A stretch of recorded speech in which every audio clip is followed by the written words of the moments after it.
Serdes darbība ir tāda ļoti interesanta un varbūt,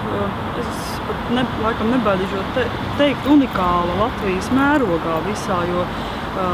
manuprāt, tā ir arī vienīgā tāda veida mākslinieku rezidence, kas ir tik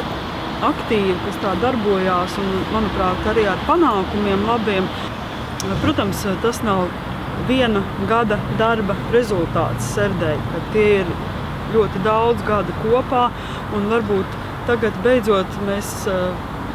sajūtam to viņa devumu vai varbūt vairāk apzināmies to viņa devumu gan šajā nemateriālā kultūras mantojuma saglabāšanas jomā,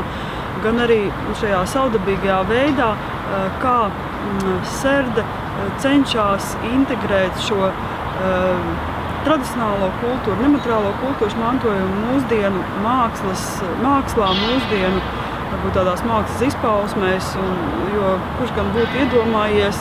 no augiem aust audumu. Un tas arī tas viņa projekts, kas pagājuši gadu ar tādu rezonansu šeit Rīgā notika, ar šo augu stādīšanu un varbūt šo nedaudz tādu brīvo domāšanu, varbūt ir aktuāls arī šobrīd, tādā globalizācijas laikmetā, kad ir tāda interese varbūt par to vairāk, ko cilvēks pats var darīt, kā izaudzēt sev varbūt derīgu pārtiku, rūpējoties gan par sevi, gan par saviem tuviniekiem. Gan viņu